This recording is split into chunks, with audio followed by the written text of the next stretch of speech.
good to see all of you. Thank you for coming out this evening. I'm delighted to host you for tonight's Psychological Humanities and Ethics lecture, where it's our aim to come together to be able to expand our capacities for action and thought. We welcome you, both those that are joining via Zoom tonight and also those that are here on Boston College's campus. We have a wonderful program titled Flourishing in the Digital Age with our distinguished speaker, Professor Tom Harrison, and our three esteemed respondents. I'm going to begin by describing the structure of the evening, and then we'll go from there.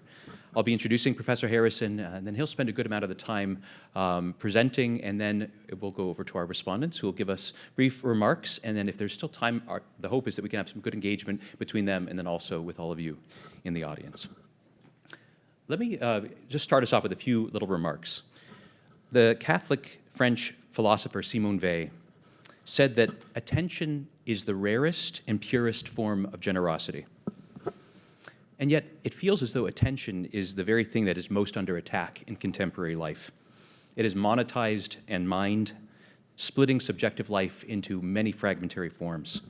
If attention is indeed the rarest and purest form of generosity, then I fear that we're losing our capacity to be generous with one another as we build more and more technologies that scatter our attention in ever-widening directions.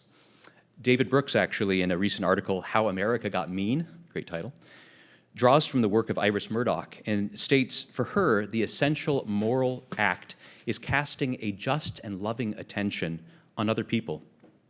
Brooks then goes on to say that we need to grow in our curiosity about those around us. And he says that that growth needs to take place by learning how to look.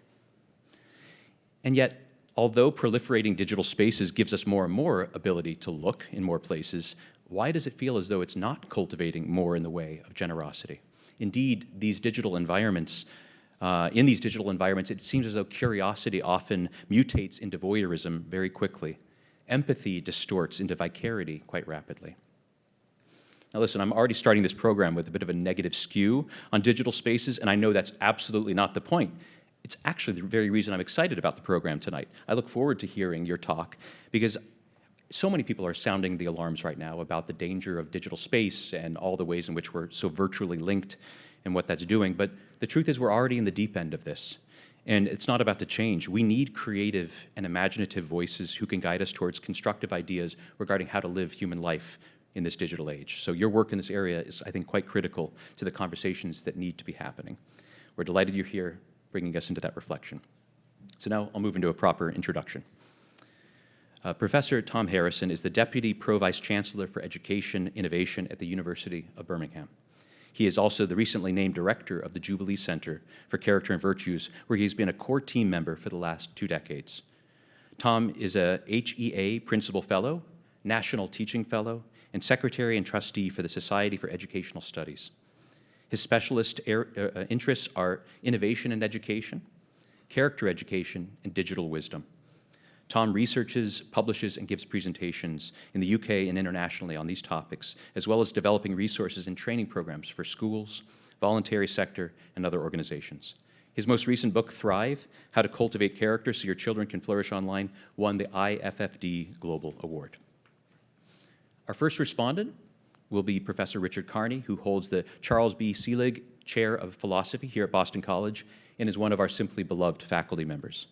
He's the author of over 24 books on European philosophy and literature, including 2 novels and a volume on poetry, and he's edited and co-edited 21 other books.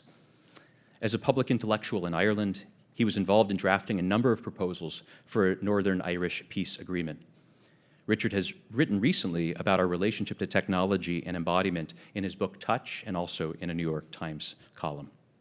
I'm honored to call Richard a dear friend and collaborator. Professor Marina Bears is the Augustus Long Professor of Education at the Lynch School of Education and Human Development at Boston College with a secondary appointment in the Department of Computer Science and is an affiliated faculty in the Schiller Institute for Science and Society. She's the director of the Interdisciplinary Developmental Technologies, DevTech Research Group, which she started in 2001. Her research involves the design and study of innovative learning technologies to promote children's positive development as a new literacy of the 21st century. Professor Bears has conceived and designed diverse technological tools ranging from robotics to virtual worlds. Her current research focuses on robotics and programming languages that promote new ways of thinking and learning in early childhood alongside social-emotional development. Her grants and publication record would take me all night to list, so I'm just going to tell you they are intimidating. I'm glad to say that Marina and I are both in the formative education department, and I'm always so grateful to learn from her stunning mind. Dr. Matt Clemente is a philosopher, teacher, and author. He's a fellow in the Center for Psychological Humanities and Ethics, co-editor-in-chief of the Journal for Continental Philosophy of Religion, and co-director of the Guestbook Project alongside of Richard. Matt teaches philosophy, theology, and literature here at Boston College, and also offers courses through Boston College's prison education program. Matt is an exceptional writer and publishes academic works, novels, and more publicly facing essays and trade pieces. Matt and I are conspirators on many projects together, work on many different fronts, both research and programming. We actually recently published a book, Routledge International Handbook of Psychoanalysis, Subjectivity, and Technology. And we have a new book coming out with Oxford this coming year, Technology and Its Discontents. So all of this quite relevant to what we'll be talking about tonight. I'm also very grateful to call Matt a close friend. So with no further ado, I'll hand the mic over to Professor Harrison. Thank you. David, thank you very, very much indeed for inviting me to come and speak to such an illustrious audience and respondents today. It truly is an honour. I've been made to feel very, very welcome during my time here at Boston College today, and hopefully can give something back in this presentation. I also want to add my thanks to Marina and to Matt and to Richard for agreeing to be respondents. I'll probably thank them properly after I've actually heard what they've got to say later on this evening. For Richard and Matt, they'll probably recognise that some of what I'm talking about here touches on philosophy, and also I know we've got quite a lot of psychologists in the audience here today. Some of this you'll see touches on psychology as well. But my talk today will be focusing on kind of two areas where I hope that I have a particular level of expertise. One of them, and I know we've got many education students with us today. I'm a professor of education in our School of Education in the University of Birmingham, and most of my work has been in the field of education, so hopefully can count myself somewhat of an expertise in that area. Although my wife, who is a teacher, would definitely disagree that I have any expertise in that particular area. My other area that motivates a lot of this work, and where actually a lot of my work actually started out from, is actually being a parent of two children who I am doing my very best to bring up in this digital age right now and try and make decisions and help them make wise decisions in this particular space. So my work and the book that David kindly mentioned actually starts off talking about the fact that theoretically I should be an expert in this field because I did my PhD in this topic. But when my daughter first got a smartphone at 12 years old, I felt I had absolutely no idea what I was actually doing in that space and how to help her through it. And actually a lot of my journey recently, and some of the things I've been talking about, is talking through trying to work out how we take quite a lot of this very important work that's really growing around in the field of character and human flourishing and apply that to the everyday realities of parenting and trying to bring children up in that space. Now, of course, I should point out early on that both my children are incredibly virtuous, have excellent character. I have told them that if they don't, then their dad's career is in quite serious trouble, and therefore I won't be able to afford the latest smartphone or whatever they're actually asking me to buy for them. So I'll be talking from a mainly education perspective, but also touching on kind of my being a parent in this age. The key argument that I'd like to make today is that digital technologies have the potential to impact positively and negatively on human flourishing, that our individual and collective character, virtues and practical wisdom will determine to some extent whether this impact is more positive or negative, and that character and virtues can be educated. Now, I'm unashamedly biased towards a character perspective, not least because I lead, now taking over from the former director, James Arthur, who's with us today, the Jubilee Centre for Character and Virtues, which has got a global reputation as leading a lot of the research in the field around character education, both in terms of theoretical and practical perspectives. But I also think character is a very defensible position to look at this particular topic about flourishing in the digital age. Quite often when we start to talk about technologies, whether it be AI or mobile phones or digital technologies, we can get lost in some sort of existential crisis quite often and not always understanding the technology. But I find when we bring the conversations back to what do we want young people to be like in a digital age and talk about virtues such as compassion, humility, honesty, wisdom, etc., it gives us a set of stable guardrails around some of these conversations. But also, I think when so often we feel helpless that we can do anything about these technologies, how they're impacting on us, we do feel that we can actually still have a say in how we educate children and young people, both in our homes and also in schools. So it gives us some hope, I think, in a space where sometimes we feel, as David said in his opening introduction, that we feel so out of control. However, I do want to say right from the outset that I am very understanding of a more technological determinist argument.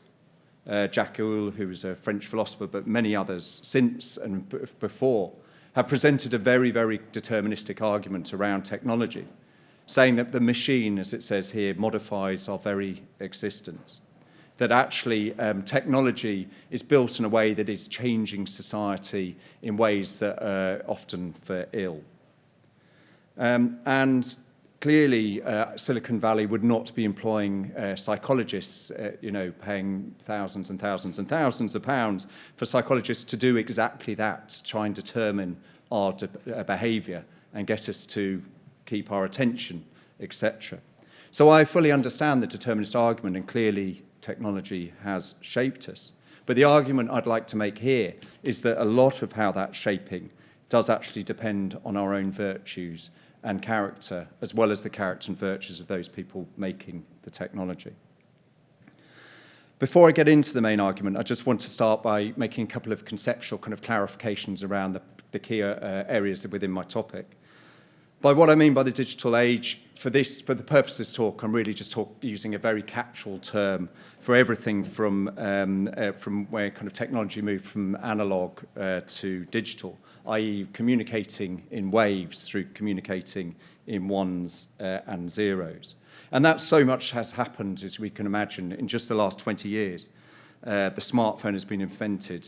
Before video calls, before Google was invented and everything that came with that. I mean, who gets anywhere these days without using Google Maps? Before YouTube, before the first human genome was sequenced, before Bluetooth, before 3D printing, VR, Amazon online gaming, driverless cars, etc. These have all happened in the last 20 years or so. So for the purpose of this talk, I'm using a very general kind of idea of the digital age and particularly technologies in the last 20 years.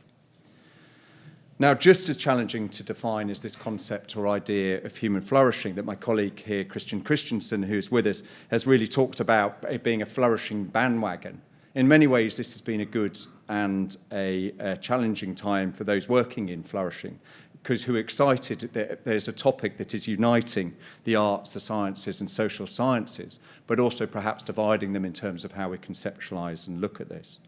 I have to agree with my colleague here, who's I know who's looking at this right now, James Arthur, who talks about perhaps we need anthropology of flourishing, and perhaps that anthropology actually needs to start not by looking at what we mean by flourishing, but actually what we mean by human before we start to look at that side.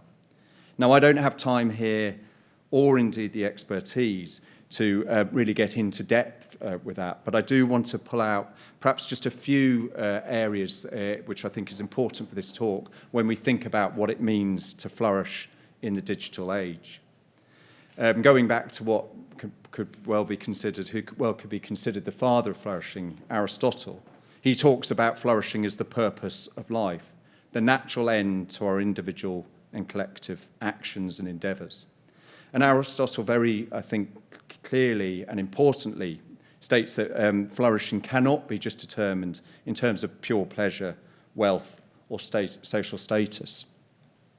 So, and Christian Christensen, my colleague who writes a lot about flourishing and leads a lot of our work around flourishing in the Jubilee Centre, talks about the need to conceptualise flourishing in both having subjective and objective elements to that, but also importantly that it's dependent on our interaction between individual and society, and therefore flourishing must have some form of moral and intellectual heart to it. But I'm also very attracted to the work of, and again, I mean, I didn't know I was going to do a talk on flourishing in front of some of the foremost experts in flourishing, but there you go. But then I'm very attracted to the work of Tyler and his team at Harvard, who are clearly leading a lot of the global response to work in this area. And Tyler Van der Veel states that flourishing is, and quite simply I think states, and quite helpfully states, that flourishing is when all aspects in a person's life are good. And then goes on, and the team at the Human Flourishing Centre goes on to define flourishing around these 5 core domains, and then with financial and material stability is kind of something that they call a stable part that needs to run through all of these other domains. And I'm going to come back to this, but I find this dimension approach particularly helpful because it gives us some areas to hold on to when we try to wrestle with challenging questions about what it means to flourish in this space. So moving on to my core argument, if you remember the first part of the argument I wanted to make was that the digital world has both brought opportunities and challenges for us. And you can see, just looking at some of the books that are published over time in this space, that there's so many people who have been very quick and right to point out the risks and challenges. Just to pick a few out from here, Neil Postman's work, the author and media theorist writing 20 or 30 years ago, many books, who was very keen to argue, and rightly in my opinion, that technophiles just cannot see quite often the downside. In the pursuit of inventing new technologies, they don't actually always think about what may be the ethical implications of them. And Postman was right, I think, to say also that he was arguing not from a Luddite position, which is quite often seen, that actually maybe we just don't understand the technology, so that we're very anti them. And therefore he was arguing that he was not naive to what these technologies were. He was arguing from a place of knowledge, and his critique was very much based on that. But there's been many other similar kind of often polemics who very much state and quite clearly the risks in this space. If you look at, if you're ever having kind of far too good a day, I do recommend reading Evil Online by Cocking and Van der Hoeven. That will bring you down quite quickly. Talk about horrific things like people hacking into the Epilepsy Foundation and putting strobe lighting into there to try and bring around epileptic fits. Or you read books such as The Shallows, talking about how actually a lot of technology is reducing all of our attentions. Or Shirley Turkle's book, Alone Together, which talks about this pretense that actually technology makes us much more together. But in many ways, we're actually operating much more alone than we've ever been beforehand. But on the flip side, there are obviously books that are trying to show the opportunities around this. And I have to say these books are a lot more nuanced, the ones that I showed in the risks. Very few go full out and say that technology is good for humanity across the board. Perhaps you'd expect Schmitz and Cohen's, the inventors of Google, to perhaps be the most positive about how technology can really contribute and help to solve a lot of global challenges we face right now. But there are many other books that also try to say that we need to maybe look at not just the risks, but also the opportunities. Sonia Livington's book really is influential in the space and kind of really maps that out very clearly. I include my own book, Thrive, on here, just if only to say, and going back from a parenting perspective, which I wrote that book from, that I felt that the only place I could actually adopt, or position I could adopt when writing that book, was what I call a critical realist approach. in the fact that I just had to be realistic that my children were going to be asking for these smartphones and felt that they needed the technology to stay in touch and connected with society. Yet I was nervous and very critical about that as well. And a lot of my book is trying to actually play out that tension between thinking, am I actually supporting them, or am I actually making their lives much harder by allowing them to use these technologies in different sorts of ways? So what I thought would be hopefully interesting, and no doubt in the respondents and conversation afterwards, I will see what's actually achieved this, is I thought I'd try to take, for the purpose of this talk, the domains or dimensions of flourishing that I mentioned earlier that come from the Human Flourishing Centre at Harvard, and start to look at actually what these risks and opportunities might look like mapped across some of them. And I've chosen to do this against talking about the internet, but I think we could also do this exercise for so many other technologies, such as, in particular, perhaps AI or generative AI today. And you'll see within these slides a whole new language has been born up around these technologies. I don't know if anyone knows this term that I put in the plus side mammals, but it actually stands well known in Britain as middle-aged men in lycra. I just want to reassure you that is not me, but it is everywhere across Britain right now. And these are groups of men who come together, quite often with smartphones attached to Strava, digital watches, all the rest of them, and then just spend a lot of their life trying to see how many steps or cycling or how far they've actually managed to go. And it's very competitive in that sort of space. But actually, meta-analysis of studies of people using Strava and other kind of smartwatches, etc., Fitbit, have shown that on average it brings around 50 minutes of extra additional exercise to someone who is using these digital trackers. But also studies are showing that they, particularly for kind of middle-aged men, where often there's a pretense that men sometimes kind of feel more isolated and lonely in that space, that there's actually bringing a community of people together in this area. So you can see how that might be considered a positive for those particular individuals of flourishing. But on the flip side of that, we have this term called nomobophobia, which is classified as a psychological condition where people have fear of being detached from mobile phone connectivity. It's been actually called one of the biggest addictions, this FOMO, or fear of missing out. And a survey recently in the US found that 77% of teens reported anxiety and worries when they were without their mobile phone, therefore having a negative impact on their mental and physical health. We can look at this for meaning and purpose, and this idea of micro-volunteering or e-volunteering, where actually there's some really great examples, for example, of through the Samaritans and others, of help services that are connecting people together who may not be able to connect otherwise using digital technologies.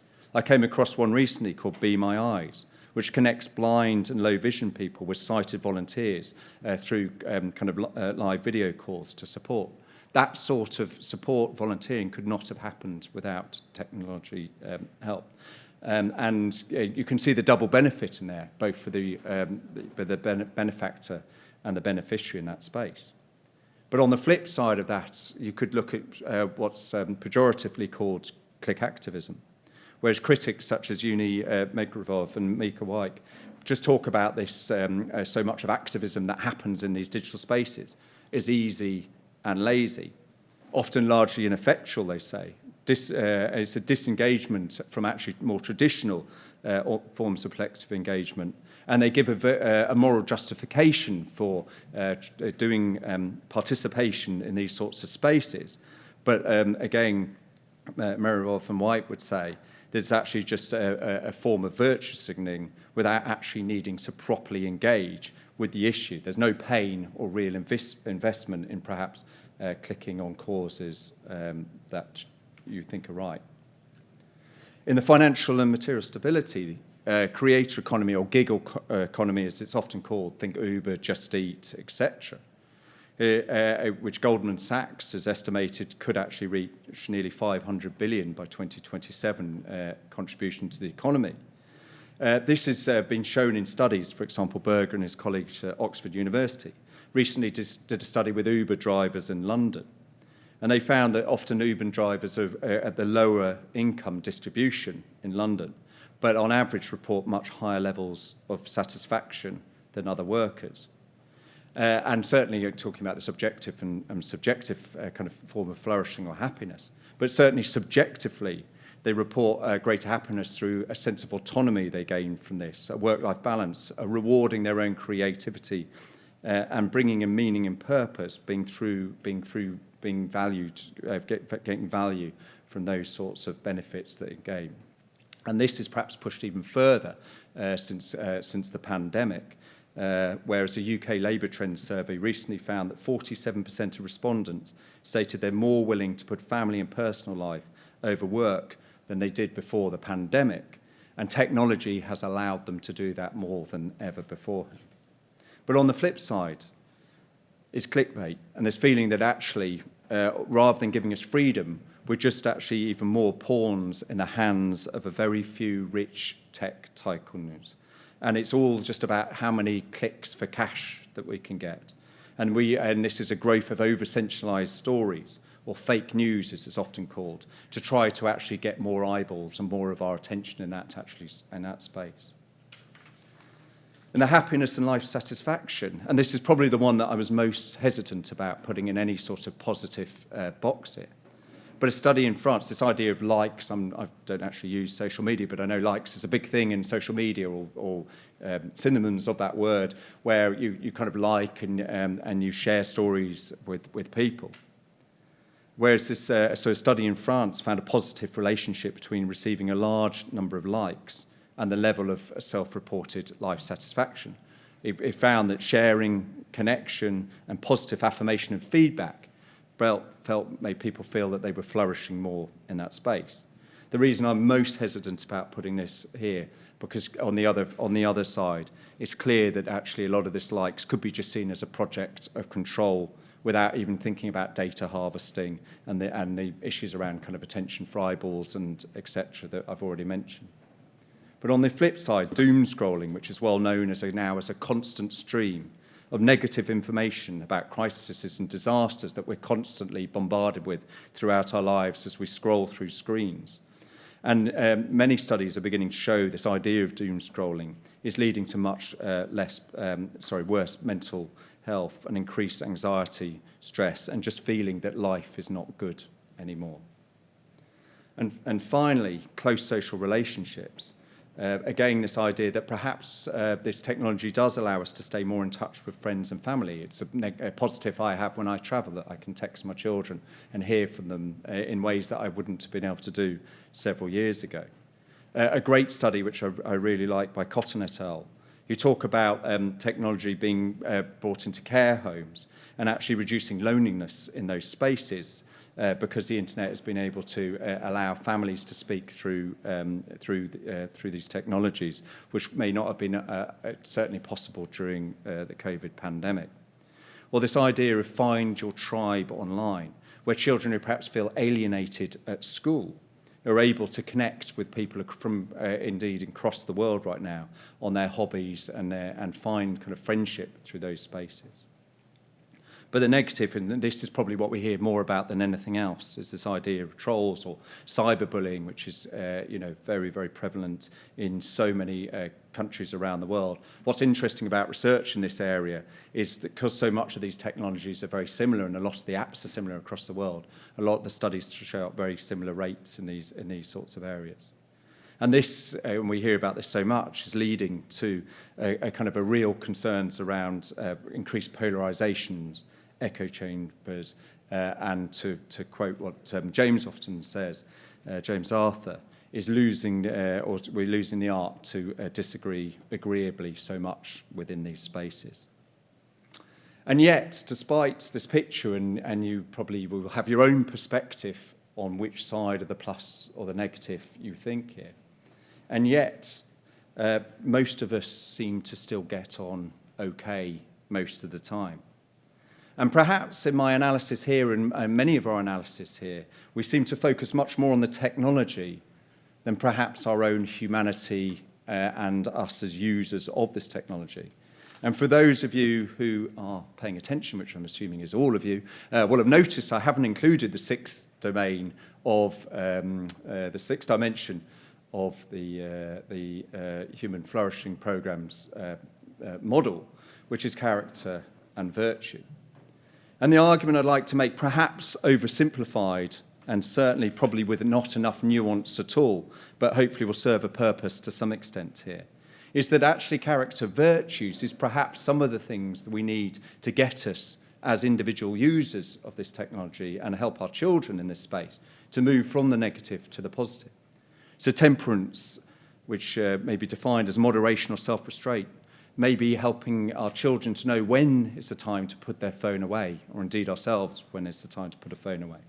Integrity, defined as honesty or an adherence to moral principles, is to, in this meaning and purpose, to take actions that we think actually count and meaningful, have a positive purpose. Prudence, which is another ancient virtue, but a skill and good judgment to manage ourselves and our technology, to use technology when it's benefiting us and those around us. Awe, which there's a lot more writing around awe recently, moving in this kind of idea of life satisfaction, to move from lots of fleeting experiences that we get through social media and others, to try to find actually spaces that allow much deeper connections and a real sense of awe about what our friends are doing and the stories they tell us through digital technology communication. Or compassion, the ability to communicate with kindness and thinking about others much more to develop proper and close social relationships in that space. Now, as I said, this is quite a broad brush of an argument, and there are more nuances needed. And clearly there's a lot of complexity in here, not least that within each of these virtues, what we're probably trying to strike is what Aristotle would call the golden mean, or finding the sweet spot between each of these virtues. So for temperance is what is the right amount of putting your phone away to ensure that we're not actually missing out in important social connections in our life. And it's why I've spent a lot of my work on this recently, on this concept of cyber wisdom or digital wisdom, as trying to find find how can we help children make the right decision at the right time in this space, to know what amount of these virtues need to be shown at any particular digital interaction.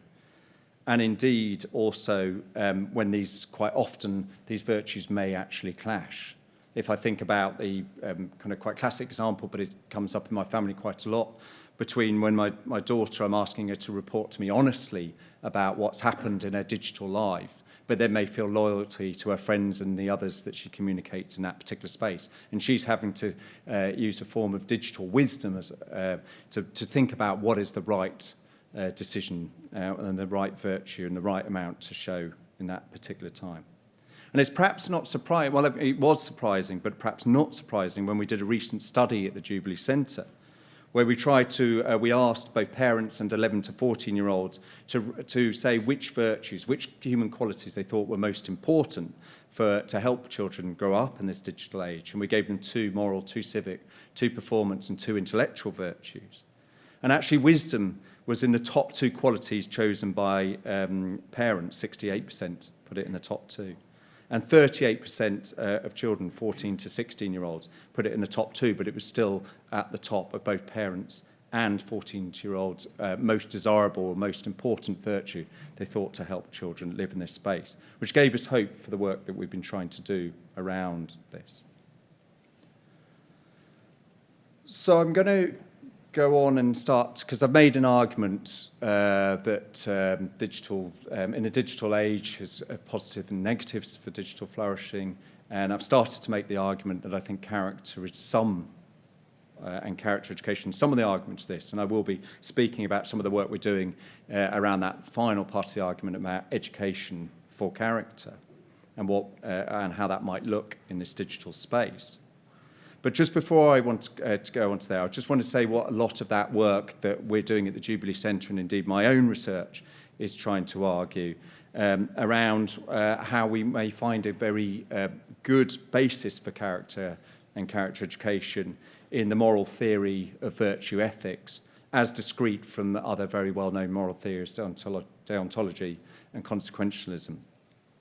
And I think there is something particularly in this digital space that virtue ethics really has advantages over these other two areas. And not to say that in deontological perspective is, kind of basing moral principles on rules and guidance, etc. It's not to say that these shouldn't be in a space. I'd be a very, very remiss parent if I gave my daughter a mobile phone unrestricted without putting rules and restrictions in that space. I just think these are largely limited, and that's why virtue ethics and character is something that we need to really think about.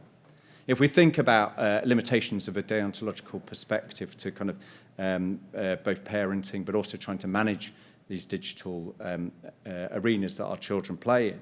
On a macro example, in the UK right now, we're trying to bring through something called the Online Safety Bill. And this is a big piece of legislation, and it's an important piece of legislation, trying to guard children about online harms and other areas. But if it gets through our parliaments, it's likely to have very little teeth for two clear reasons. One of it is the technology companies have just been very good at lobbying to try to reduce and water down any sorts of restrictions that they want to place on them. But also just the practicalities of how you actually go about regulating technology in this space. For example, bringing in age checks about what children can actually see and not see in these spaces. But on a micro example, I find this day in, day out in my life with my own children, trying to regulate their use through deontological means, such as putting in rules, restrictions, etc. My children, just frankly, are better at me than with the technology. And as much as I try to put restrictions in place, I find very quickly that they're able to find ways around those because they understand the technology. And it's not surprising, a recent study found how many children had what criminals used to have, which was burner phones. They have phones that their parents do not know about in their bedrooms, and they're using those after their parents have maybe taken away the other ones. So rules is challenging in this space. But I also think there's limitations of the consequentialist approach. If we look at a consequentialist as a kind of utilitarian approach of trying to weigh up the likely consequences of any action and then decide what is the best course of action based on that calculation. In a macro example, if we were able to predict the consequences of social media, I do think that we wouldn't have let it run amok without so many checks in it.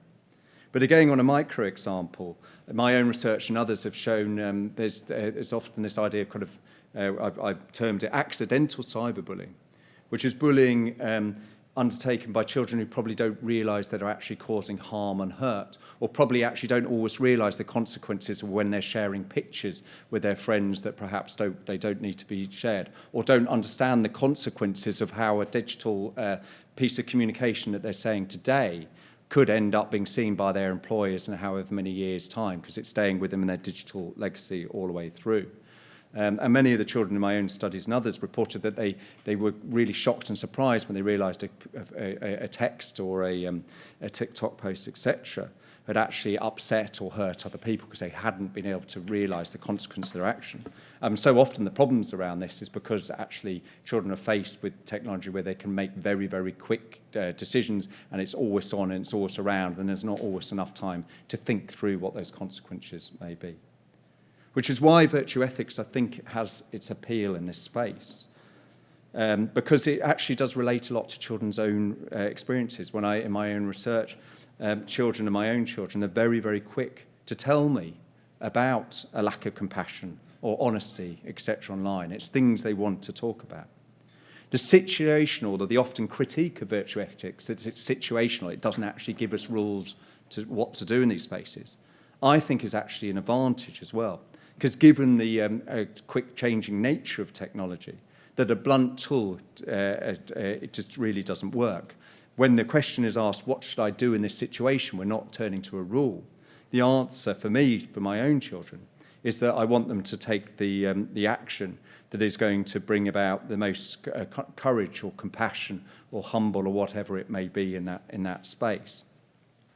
And also, I think, and this is what I'll turn to now, the other advantage of virtue ethics is there's a real growth in around how we go about educating character through virtual lenses. And we can grow on that and we can build on that to think about how we might do this in this space, which is the core theme of my books and some of the other publications that I've written recently, to try and look at this big question: how do we educate people to live well in a digital world worth living in? And I will conclude this presentation by just talking about some of the things that we're doing on this space. And I draw so much of this work on the Jubilee Centre's Framework for Character Education, which is in its third iteration, and it's a framework that we brought together cross-discipline perspective, but also drawing on a lot of people from different settings, parents, teachers, others, to kind of help kind of develop this framework over the life cycle of the Jubilee Centre. And I tell you, if ever actually I'm worried about or need hope in this space, this framework actually won the QS Global Award last year in 2022. The QS Award is dubbed the Oscars of education. I think any award that they want to sound impressive, they just put the Oscars off in front of it. But it is an impressive award. 77 judges from around the world actually judged that. And I was looking at the categories and the different organisations that were trying to get that award beforehand. And I thought we had no chance because there was lots of whizzy stuff going on. But actually a 14-page document emphasising human values and virtues was the one that won the overall award in that year. But in there's these three areas that, I mean, there's many others, but three I find particularly useful. The fact that a lot of character education is not just the proviso of parents or children themselves or teachers. It's all of us. It's all of our responsibility. How we talk about character education not just as something that is just taught in kind of a didactic particular way. Clearly that is nonsense, but it's actually so often caught from the atmosphere, the environment, the values, the ethos that we prioritise in our own homes, but also in school spaces and other spaces that children grow up in. But ultimately what we're looking for in this space is children to seek out, to show the right virtues, in particular situations. This is anything but a behaviourist approach about telling children how to behave. It's trying to educate or inculcate particular virtues that hopefully helps them make better decisions, but understands, and particularly in this digital space where it is so challenging, that may not always be the case. But also these components of virtue are very helpful when you're trying to direct particular educational activities at, because clearly it'd be nonsense trying to educate the whole of character, or indeed any of the virtues individually or on their own. But when you get down to a component level, as you can see in one of the programs that we ran a feasibility trial of recently, you can start to see how you could direct activities at, for example, educating cyber wisdom literacy or reasoning or motivation and self-reflection. And we did the study using quite often well-known character educational pedagogical approaches like the use of narratives or dilemmas or exemplars and journaling to try to tap into those different components. And we also started to preliminary validate a measure to actually look at what impact that had in it. And in that feasibility study, we were delighted to find that actually 7 out of the 8 measures that we actually used after a 4-week program showed some promise in the cultivation of those components in that space. And where I'm recently been writing on, not that I get much time to do writing or research with the 2 big administrative jobs that David mentioned, but what I do find space is a paper that I've written on recently, which is very, again, kind of experimental and largely theoretical at this space, theoretical perspective, although it does build on some promising empirical evidence where it is available, is actually to see how we can use digital technologies themselves in this work in character education and actually start to see these technologies that so often we think maybe are contributing to our languishing in actually as the tools and the instruments that might be able to take character education into distant spheres and perhaps spheres that children and young people themselves are more likely to be attracted to. And so in this, again, this theoretical paper that I published last year in the Journal of Moral Education, I explained that there's perhaps 4 learning opportunities that VR brings us that may not be available to in a traditional character education classroom. And I set up this scene of perhaps a child who's given a virtual reality headset, and they were in a waiting room with different doors in front of them, and they'd go through the different doors, and within that, they experience different dilemmas. They can look at different ethical dilemmas going on in those spaces. And I'd argue that this may bring them a learning opportunity that is more expansive because it opens them up to dilemmas and situations that are beyond their immediate perspectives that are going on in their schools, because you can take them into places from different communities outside their own. It will bring an opportunity for a more embodied learning experience. John Schuler, whose work was extremely well known around the internet over 20 years ago, he talked about this idea of disassociative authority that comes through the internet, but I think also works in VR, i.e. disassociative authority is basically what he's saying is less adult presence or less presence of authority in these spaces, but also increased disassociative imagination. There's actually freedom for children and young people to experiment in these spaces as well. Now, of course, more freedom and less supervision could actually bring both toxic or much more benign effects. It could bring positives or negative. But the fact that so much children's behaviour is often affected by their peers and their expectations they've built up in that class, to be able to take children into different spaces to experiment, to try out being different sorts of people, perhaps develop a different sorts of virtue identity, could bring promise. Where the research around this probably exists the most is around the idea of the immersive learning opportunity, that learners can go in, as I say, in these different dilemmas, walk in the shoes of the different characters of them, and learn about the moral lives and the moral dilemmas that people may face, trying to see different people's perspectives in this virtual interaction. And therefore, perhaps extending where often we try to develop kind of empathy through perhaps the use of videos and books and worksheets, extending it into a much more immersive experience. And the final one, the final learning opportunity, as I say, theoretically posed in this space is one of autonomy. That actually, as I said, a lot of characters trying to move away from any sense of behaviourism and getting children and young people to behave in particular sorts of ways through kind of rules or carrots and sticks, but more to do it through actually a sense of developing their own virtuous autonomy. And VR suggests allows that to happen in a safe environment, because you can build environments that children can go into where they're actually having to go and discover and find situations in safe environments that stand in need of virtuous responses, and then employ their own virtuous autonomous reasoning to think about what might be the right decision, but in safe spaces where they could learn from those and maybe change their behaviours or actions should they experience that again. Now, clearly there's a lot of need for actually testing this out through more empirical studies.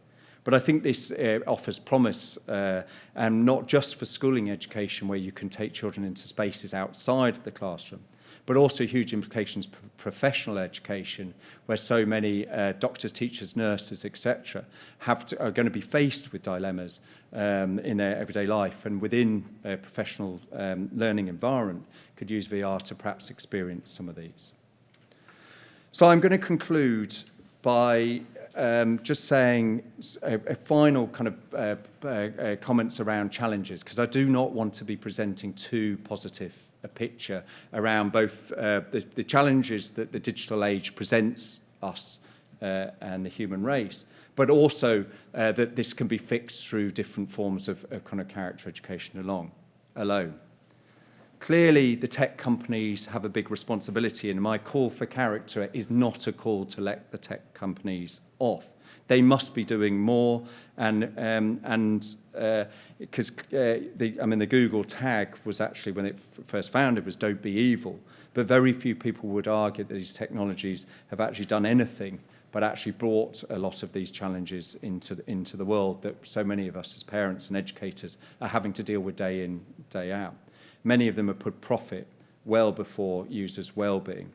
They resist regulation, and this meant that in so many ways they've made some very, very challenging playgrounds for our children to grow up in, where it be full of different moral obstacles, which are very difficult to avoid.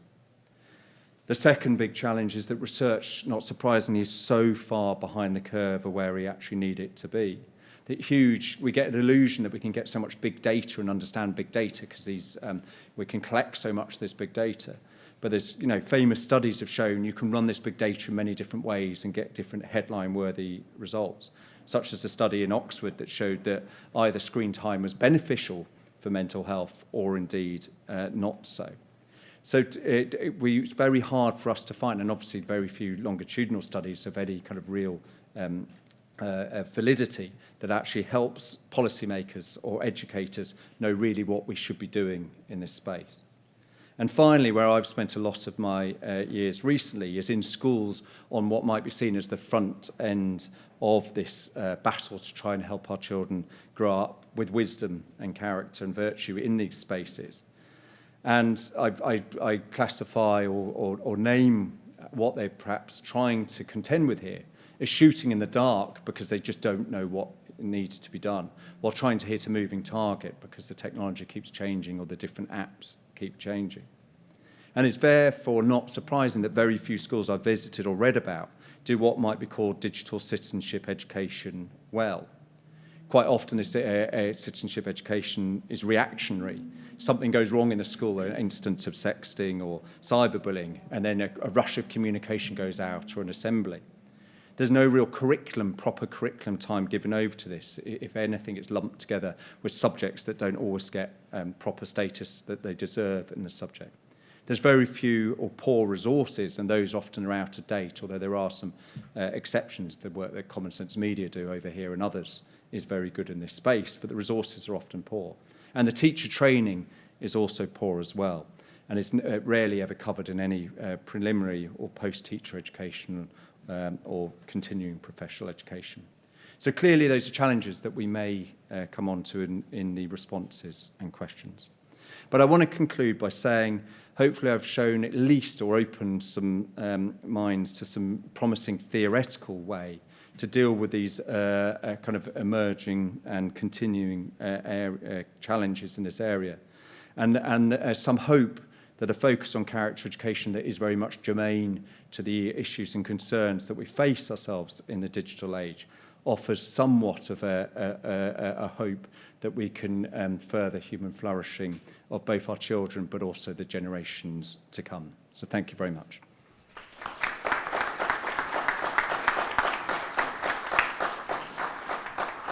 Oh, thank you, Tom, for that very instructive and challenging and timely presentation.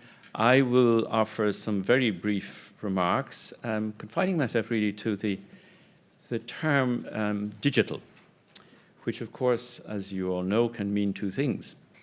Digital as in a code, a cyber code, virtual code, which Tom has been speaking about, and then digital in a much more obvious everyday sense, that is our fingers and our toes, which serve to earth us and ground us.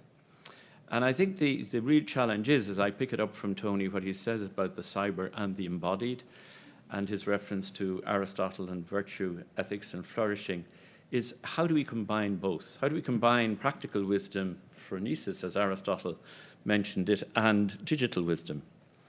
And let me go back for a moment to Aristotle in the De Anima, when he defines touch, therefore what we do with our fingers and our toes, as the most philosophical of the senses, because he says touch knows differences. It's already a way of mediating our relationship to the world, but it does so in terms of a reciprocal, recursive, mutual, bilateral relationship with what is other than ourselves. Unlike sight, which can be unilateral, one way, you can see without being seen, and the other senses, you can taste without being tasted, you can hear without being heard, you can scent without being scented, but you can't touch without being tactile and tangible. That is to say, it is by definition two-way. And this develops sensibility, which then is synonymous with sensitivity. It's an awareness of what is outside of oneself. That's why it's philosophical, because it's only when you encounter what is other than yourself that you put yourself into question, and that you have to interrogate the notion of and reflect on the notion of strangeness, difference. What is other? So this produces for Aristotle the possibility of a phenomenological wisdom or a sensible wisdom, where we live with things in the world in terms of this double reciprocal relationship. In the ethics, he gives some examples of this in a very, very down-to-earth practical way. He says, one-way relationships to people and things, he cites lust, loutishness, drunkenness, violence, are one way. It's an insensitivity to what is other than oneself. It's the refusal of double sensation, of vulnerability, of awareness and attention, to come back to David's opening point. It is an imposition of our will. And one of the dangers of the primacy of sight over touch, and of course, he recognizes, like all good phenomenologists, that all our senses are fundamentally synesthetic. But the primacy of of sight in our optocentric Western metaphysical and technological world has meant that it has given us the illusion and the impression of being masters and possessors of nature, to quote Descartes, rather than being ecologically and bilaterally related to the world and to nature. So in the ethics, he calls for the golden mean, which avoids this one-way relationship of imposing the anthropos, that is to say, the one who looks upwards towards ideas but away from nature, away from symbiosis, and gives birth to the Anthropocene, which is optocentric. And already Aristotle is warning us and saying practical wisdom is when we are reciprocally, recursively, symbiotically related to what is other than ourselves, persons, things, and nature. And finally, in the Poetics, he calls for, in addition to phenomenological wisdom through touch and moral wisdom through phronesis, he calls for poetic wisdom.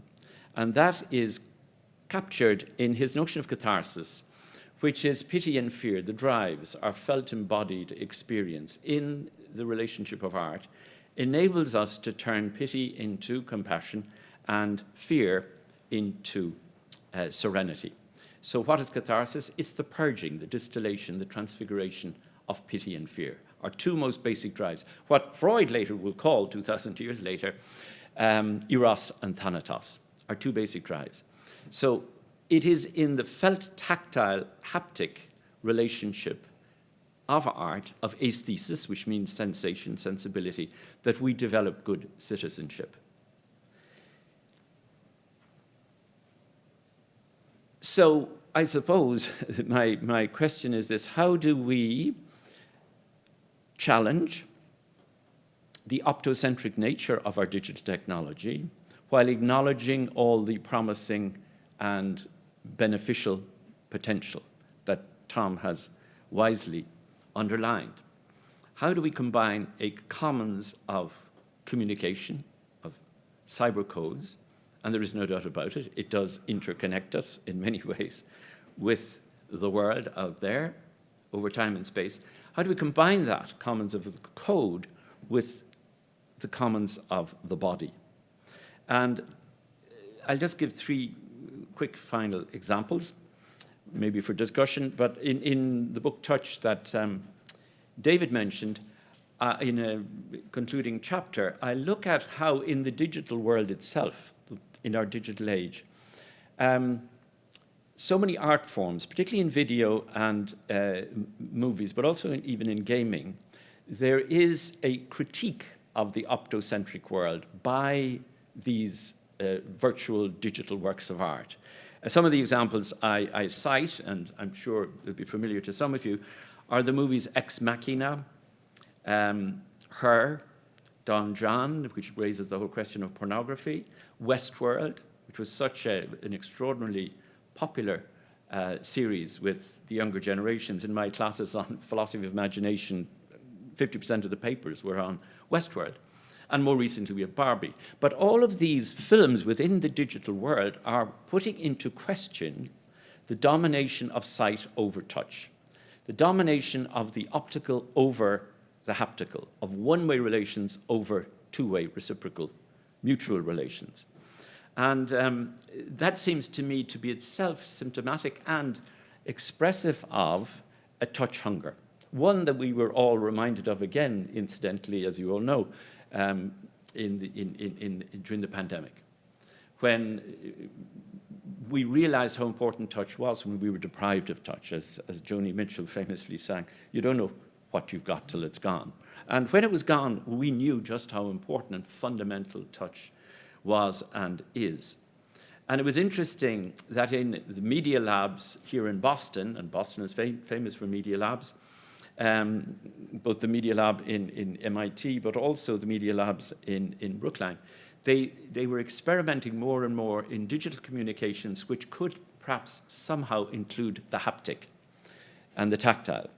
The haptic vests, for example, where you could communicate with somebody audiovisually in another part of the world or in hospital and you couldn't have actual contact, but the haptic vest would allow for a quasi-haptic sensation or mode of communication. Now, we haven't got there yet. It's very experimental, but it is indicative of the need to bring the audiovisual senses where the digital reigns supreme and has done so much extraordinary work in bringing about communication, is supplementing and complementing that with what is actually a more fundamental sense, the most philosophical sense, the most universal sense, I quote Aristotle, namely touch.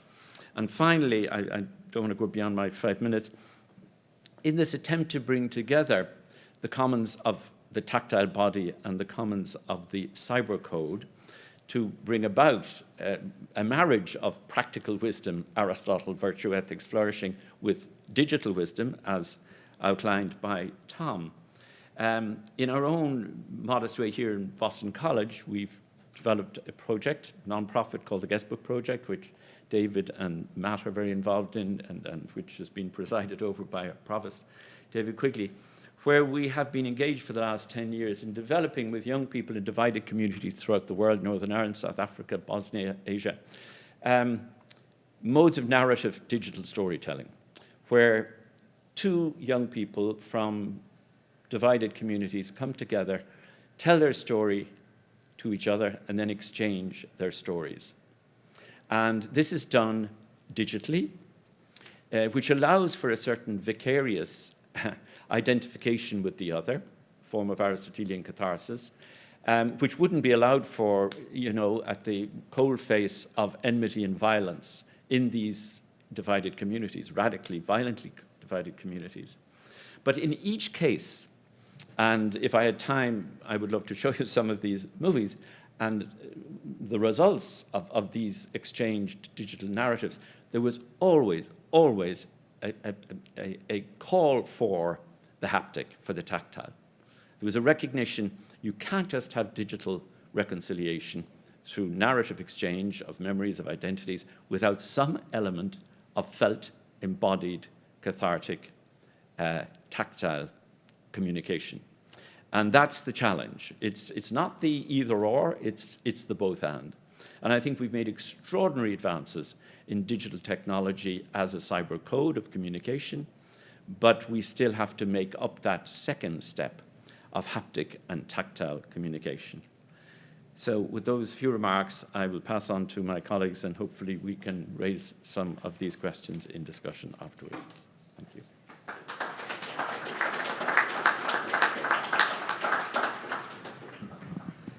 Hi, everyone. Thank you. This was very interesting.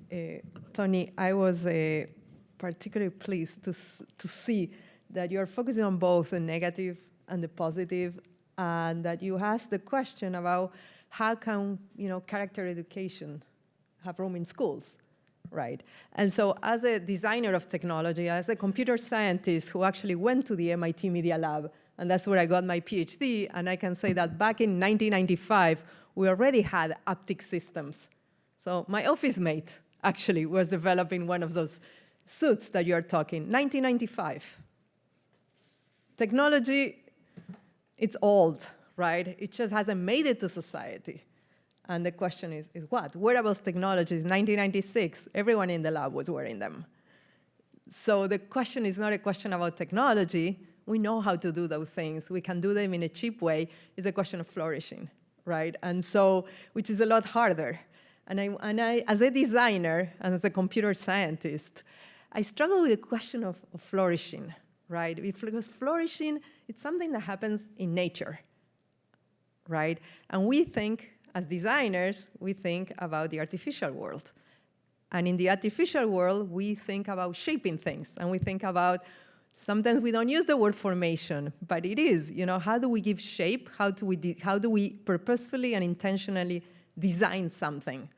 Well, flourishing as a metaphor for me evokes something that just can be nurtured and will flourish, right? As opposed to a purposeful, intentional design. And so what I want to do here is just bring a bunch of things for people to think about.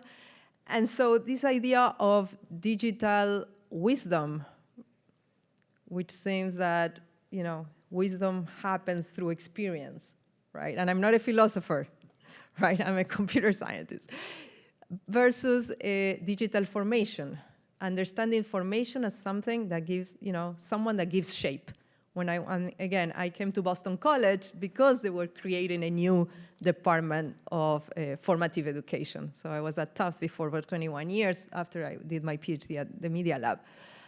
And this notion of formation for me was giving shape. And giving shape is what a designer does. And that's where I am, a designer of new technologies. And so how can we intentionally design from the ground up any educational intervention? It is a virtuous opportunity. And so in my particular work, when we talk about computer science, and a lot of my work is designing programming languages and robotics, and I've done virtual worlds in the past, and I've done wearables, and you name it, I've done it. But right now we focus mostly on robotics and programming languages. Why? Because programming languages is a language, and it's a language that allows us to do things together. If you think of a language as a symbolic system of representation that allows you to create a world, just like a natural language, right? With a programming language, you have symbols, you have semantic, you have a syntax, and what you're doing is expressing yourself in creating something. That something that you create can be used for flourishing or can be used for destroying. It's both, right? But you have the power of a language. And nowadays, we're lucky that in most countries around the world, teaching computer science is mandated. Actually, the UK is one of the first countries. I just come from Uruguay, where, I'm originally from Argentina. You name the country, computer science is mandated. It's not, to teach character education is not mandated, because it comes with a lot of, questions associated with that. But teaching computer science, no one is opposing that right now. It's actually welcome. So in the work that we do in my lab, what we do is use the opportunity not just to teach computer science and not just to teach the language of programming, but to teach about human beings. Because if you understand computer programming, if you understand how to create a project, how to create, for example, a cat that moves back and forth in the screen as an opportunity for human development, for human flourishing, then you are doing a lot more than just logical thinking and problem solving at the technical level. You are understanding generosity, for example, and some basic virtues. For example, you understand that this metaphor that the nerd is in the basement working alone, that's not true. That's not what happens in high-tech companies. People work together because a piece of code, it's something that has a history. For me to understand this piece of code, I need to understand the code that someone else made. And I need to understand how to talk to that other person. And then I need to be grateful and thankful because actually there is a lot of collaboration. So a lot of the practices that happen amongst programmers, and I want to make the distinction between the high-tech companies and the programmers, right? A lot of the practices that happen in those high-tech companies are very virtuous practices, are practices where we see open-mindedness, generosity, persistence, and you name it. And so in our own work, we talk about teaching coding through a palette of virtues. And it's very similar to what we were talking. We don't like the rules. When we go into classrooms that have, these are the rules of our classroom, we don't do that. Coding is a creative activity, so we think of a palette, just like a painter's palette, where you are, if you're gonna go teach computer science or you're gonna go engage in a programming activity, you think intentionally, what is my palette? What do I really wanna teach besides the problem solving and besides the variables? What, am I gonna teach persistence? Am I gonna teach attention? Because without attention, there's no project that's gonna come fruitful, right? I need to focus. What are my palettes? And just like a painter that crafts their own colors into their palette, right? It's not the same, the virtues that I'm gonna use for painting a sunset. It might be oranges, that if I wanna paint a forest, that might be green. I put my own palette, right? But there's a universality to colors. And so what are the palette of virtues that when we go to teach, and in my field, when we go to teach computer science, we are aware and we're intentional about? And guess what? Through our work, we've been doing, and we have 50 million users all over the world of the free technologies that we have developed. So it's pretty, and the robotics is pretty out there. And when we go, people usually tell us, we just want computer science. So we're going to teach us computer science. And every single one of our exit interviews or interviews to teachers or parents or community leaders, they end up talking about values. They might or might not use the word virtues, but they do talk about values. And that's surprising, because when we code, all the interviews, that's the discussions they were having. And they were talking about human beings and flourishing, although they might not be using the word, as opposed to talk about technical issues. And so that's something that, I've, in my own work, and little snippet, so that's something that I'm particularly interested in. I capture in my latest book that MIT Press published, that's called Beyond Coding, How Children Learn Human Values Through Programming. And this happens everywhere. But what struck me the most is that if I ask in this room, how many of you are computer scientists? Raise your hand. 1, 2, 3. We have a problem in education, because we are not interdisciplinary, right? A talk like this, that it was about education, right, and virtues, and character development, how come that we're only attracting liberal arts people, right? It's not Tony's fault, it's not David's fault, it's not anyone. Well, maybe it's the fault of universities, that we are separating disciplines still into the technical and the humanities. Maybe it is that not every student has to take a design class and become a designer. And so a student is able to understand that to use a technology is not the same as designing a technology. And when you are actually designing something and making something and creating something, these virtues will emerge, because that's the only way to create things and to make things happen. Right? You work with others, you work with other human beings, and this technology becomes an instrument, but it's not the end goal. And it's through creating projects together, and very much like, actually I should learn more about what happens at BC, so we should talk. We have a very similar project where we talk about coding bridges, where we bring people from different, people who are in conflict. And the recent one we've been working for almost 2 years is the Palestinian and Israelis, who've come together to work on coding projects. Because we know that the contact hypothesis, that you put together people and they will talk, and you're going to break barriers just by contact, that's not enough. They need to create something together. They need to make something, either a story, or in our case, a robot or a project. And suddenly you have human beings that are flourishing together because they get to create something together. They didn't think they were coming for that work, right? That wasn't part of what they were coming. They came because they wanted a job. So they wanted to learn computer science. And on the way, they ended up learning something a lot more important. And so I think that what's fascinating is that your call for really bringing character education to schools, actually, if we think about computer science, is very doable. Because computer science and helping people learn programming, and I'm talking about programming and not technologies.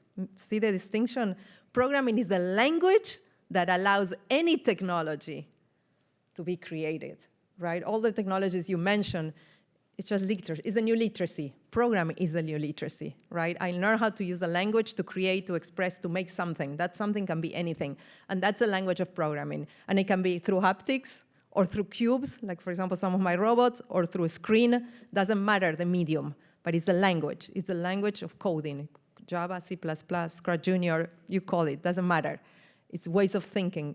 And so that is something that it's happening into schools because governments want it, and it's happening early and early. And so I feel like in the field of character education and virtues, we have a really good opportunity right now to have an intervention And I would say it's an intervention through the back door because we're not calling it by its name, but that's what it's actually has the potential to produce. And I'm going to close with, actually, you mentioned the Media Lab, and I'm going to go back to the Media Lab. I remember at the Media Lab, we were inventing the technologies of the future. That's what we were creating.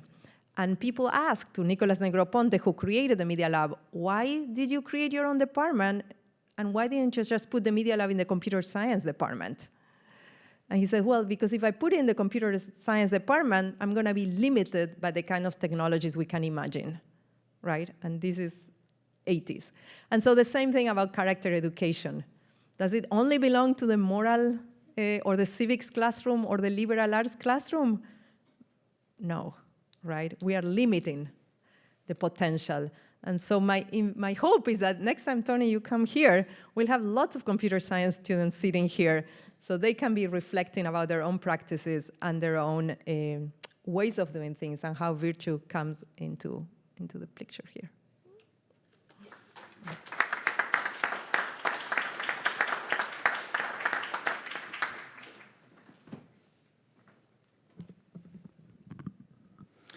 Well, I want to start by thanking you, Tom, for an engaging and insightful talk.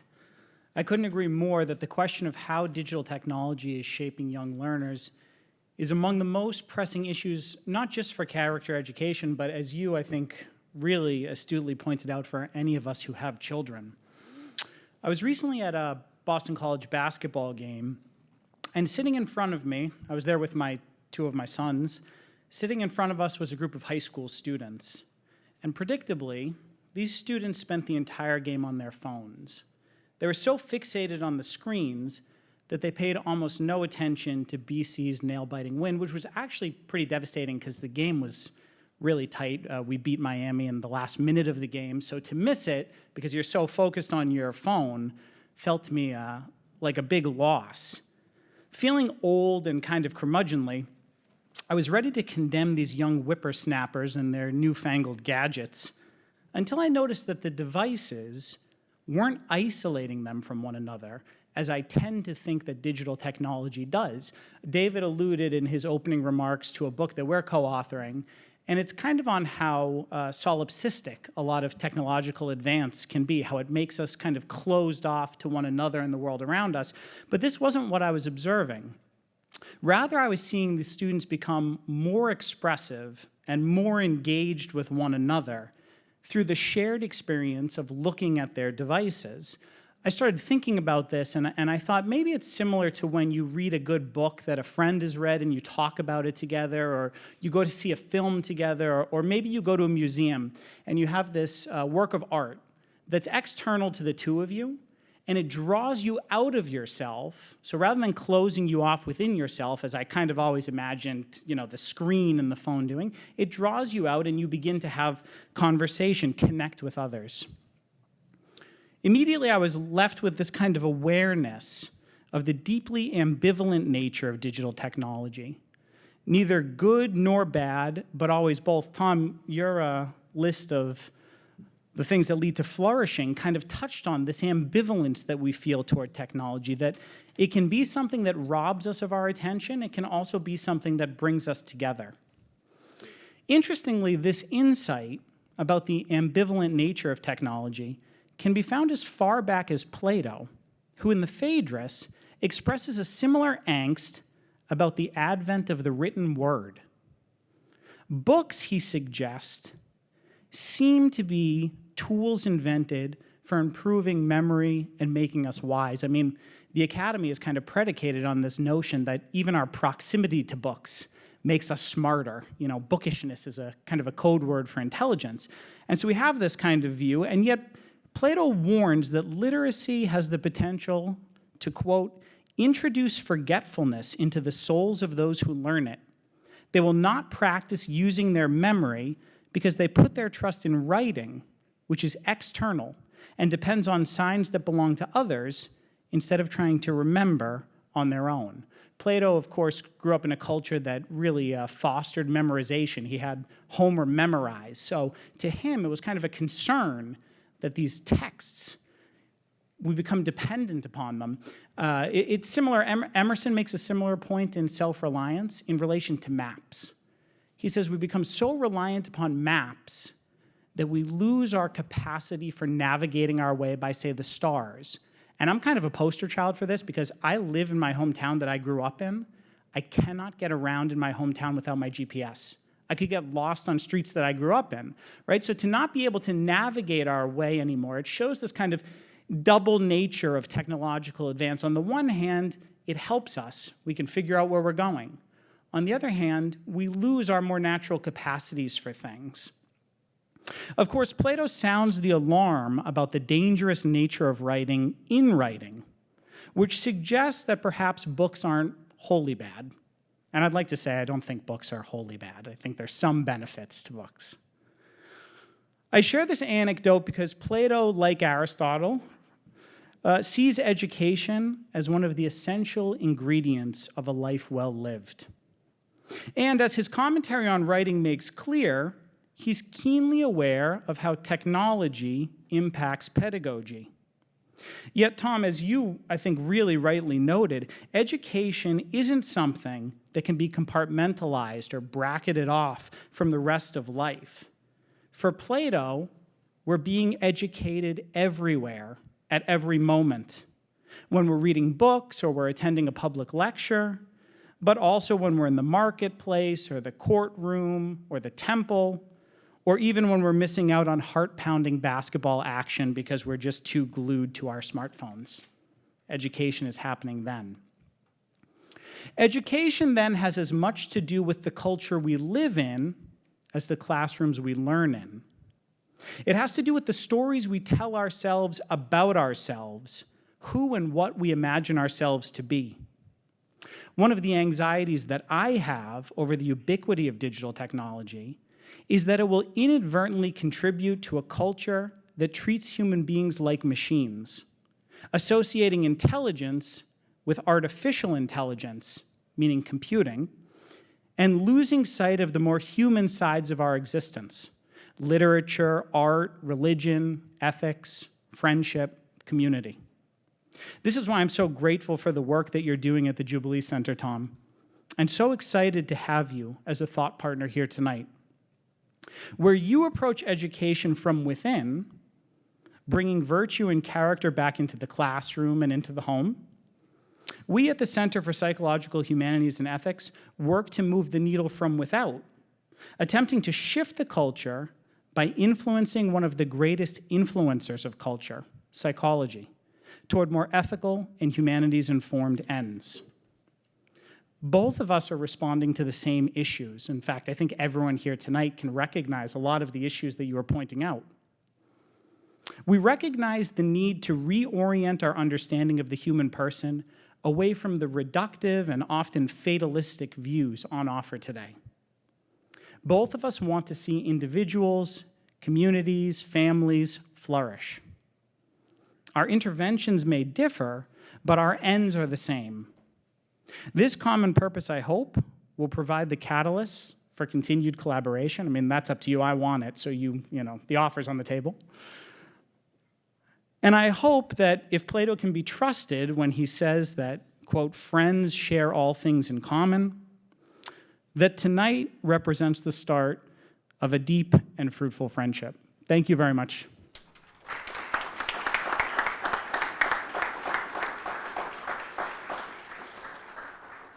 Thank you all very much. That was very, very, very good, and I think it's going to lead to some fruitful conversation.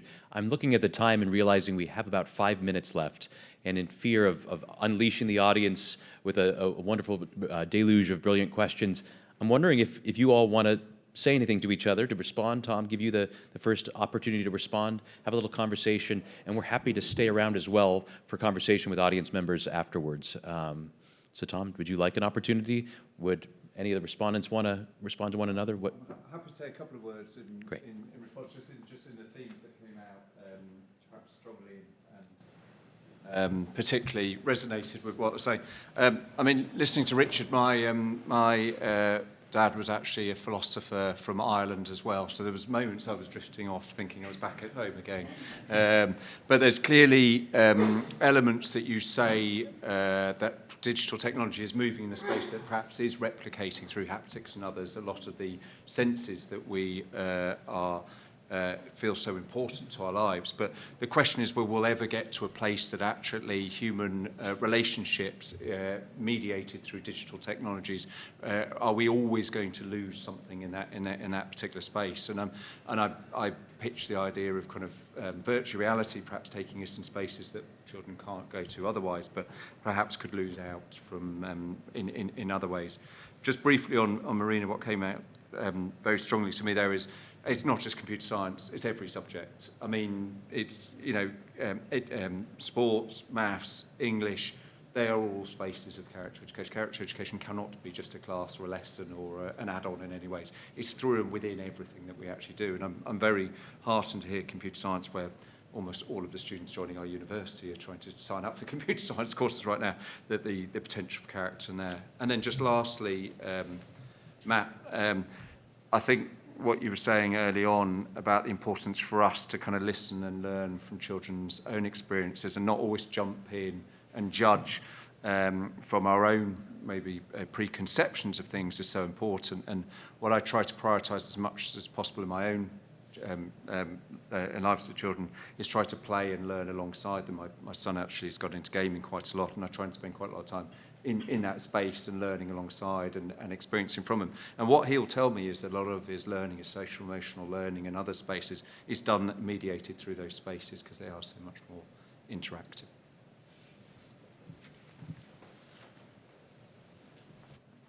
Well, I feel badly cutting the evening a little short. Again, happy to stay up here and have good conversation ongoing, but please do join me in thanking our wonderful speakers tonight.